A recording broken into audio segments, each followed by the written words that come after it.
इंसान बनिए, मुसलमान मत बनिए। वेद कहता है मनुर्भव, पहले इंसान बनो, परंतु कुरान कहता है कि पहले तुम मुसलमान बनो, इंसान तो बाद की बात है। बाइबल कहता है कि तुम क्रिश्चियन बनो, ये कहते हैं मुसलमान बनो, परंतु भारतीय संस्कृति, वैदिक संस्कृति के वेद ये कहते हैं मनुर्भव, इंसान बनो, पहले इंसान बनोगे तभी ये दुनिया सुखी रह सकती है। मैं मानता हूं कि अल्लाह का फरमान है, अल्लाह ने ये दुनिया बनाई, ये तुम भी मानते हो, और अल्लाह ने अगर ये दुनिया बनाई है तो उस अल्लाह की दुनिया में, उस अल्लाह की मर्जी के खिलाफ गैर मुस्लिम आए कहां से? अगर गैर मुस्लिम है तो इसका मतलब तुम्हारे अल्लाह में कोई औकात नहीं है। अगर तुम्हारे अल्लाह में औकात है तो सीधे सीधे मुसलमान बना के पैदा करे ना। तुम्हारे अल्लाह में इतनी औकात नहीं है कोई मुसलमान बना के पैदा कर सके।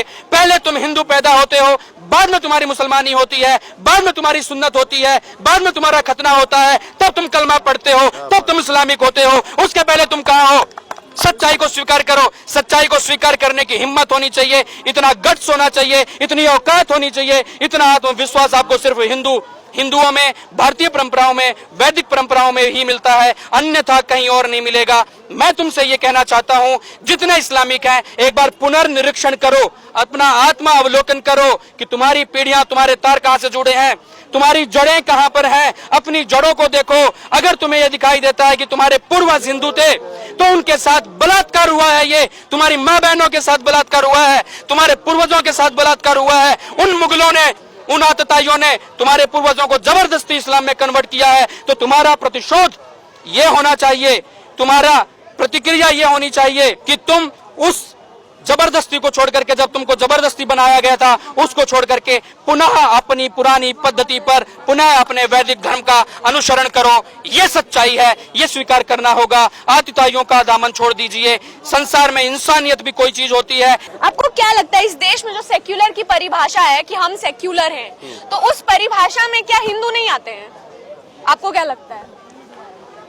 अब मैं ही बोलूंगा तो इनसे भी सर आप बताइए, सेक्युलर की परिभाषा में क्या हिंदू नहीं आते हैं अकॉर्डिंग टू सो कॉल्ड बड़े पत्रकार? सो कॉल्ड बड़े पत्रकार जो हैं, हाँ। जैसा कि अभी भाई कह रहे थे कि रविश कुमार, हाँ। एक जाना पहचाना सा नाम है, हाँ। पर उसकी इमेजिनेशन क्या है पब्लिक के बीच में वो सब जानते हैं। हाँ। और रही बात सेकुलरिज्म की, तो सेकुलर शब्द जो है, पहले तो हमें इस शब्द पे विचार करना चाहिए, क्योंकि जब संविधान का निर्माण हुआ था उस समय सेकुलर जैसा कोई शब्द नहीं था यहाँ पे। अब जो सो कॉल्ड सेकुलर पत्रकार हैं, जिनको सिर्फ ये दिखाई देता है कि हिंदुत्व या फिर हिंदू आतंकवाद या फिर हिंदू आतंकवादी या फिर राम भक्त जैसे शब्दों का इस्तेमाल करते हैं रविश जैसे लोग, तो उनको फिर मोहम्मद भक्त कोई क्यों नहीं मिलता है? जो देश के सुरक्षकों के ऊपर, जिनके हाथ में सुरक्षा व्यवस्था है, ऐसे सैनिकों के ऊपर जो पिस्तौल तानते हैं, उसमें उनको, जिसका नाम दुनिया जानती है कि शाहरुख खान है, मोहम्मद शाहरुख, और ऐसे ही लोग जो कश्मीर में पत्थरबाजियां करते हैं या फिर दिल्ली में जो पत्थरबाजियां करते हैं, या तो सर उनको तो बेचारे हैं, वो मासूम हो जाते हैं। हाँ। ताहिर हुसैन जैसे लोग मासूम हो जाते हैं। हाँ। उनके लिए तो सबसे पहले तो हमें ये विचार करना है कि पहले तो रवीश का पहले तो डीएनए करवाना, कहीं वो हलाला की पैदाइश तो नहीं है, खून गंदा तो नहीं उनका, पहले तो उनका ये डीएनए टेस्ट करवाना चाहिए। और उसके बाद फिर ये देखना चाहिए सेकुलर शब्द, जो सेकुलर शब्द संविधान में आया, कब आया, कैसे आया? जब देश का बंटवारा, देश का विभाजन हिंदू और मुसलमान के नाम पे होता है। जिन्ना ने यही डिमांड की थी कि हम मुस्लिम हिंदुओं के साथ नहीं रह सकते हैं, क्योंकि हमारी परंपराएं अलग अलग हैं, हम अलग अलग मान्यताओं के लोग हैं, तो एक साथ हमारा रहना नामुमकिन है। जबकि देश के हर एक राष्ट्रभक्त ने, चाहे वो सुभाष चंद्र बोस रहे हों, चाहे वो वीर सावरकर रहे हों, चाहे वो महात्मा गोडसे रहे हों, कोई भी रहा हो, गांधी और नेहरू को छोड़कर के सरदार वल्लभ भाई पटेल ने भी इस बात का विरोध किया था। सबने विरोध किया था कि देश का बंटवारा नहीं होना चाहिए। जब देश का विभाजन हिंदू और मुसलमान के नाम पे हो गया तो सेकुलर जैसी कोई परिभाषा यहाँ पे बच ही नहीं जाती।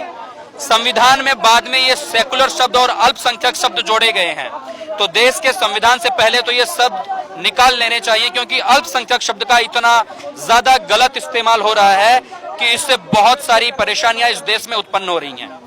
जो एक विशेष समुदाय है, जो मुसलमान लोग हैं, जब इनको राष्ट्रीय फायदे चाहिए होते हैं, जैसा कि इनके कुरान में, अगर ये अपने आप को ये कहते हैं हम शरीयत और कुरान को मानने वाले हैं, तो कुरान में किसी भी प्रकार के सरकारी लाभ का निषेध किया गया है। उसमें यह कहा गया है कि ये हराम है।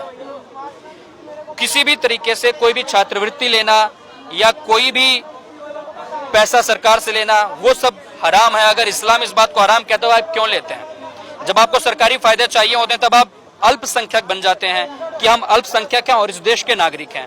इस देश के नागरिक मानते हो और इस देश को जलाते हो।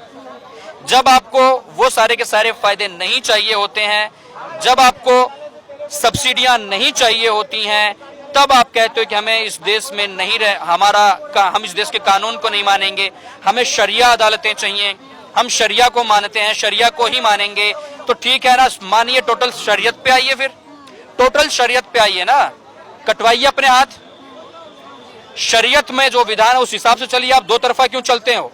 क्योंकि आप हो ही दोगली औलाद हैं, आप दोगली पैदाइश हैं, क्योंकि आप हमेशा एक जगह पे नहीं रह सकते। अंबेडकर ने भी इसी बात को कहा था कि इस्लाम कौम ऐसी है कि इनकी निष्ठा, इनका विश्वास और इनकी वफादारी सिर्फ कुरान के साथ हो सकती है, वतन के साथ कभी इनकी वफादारी नहीं हो सकती है।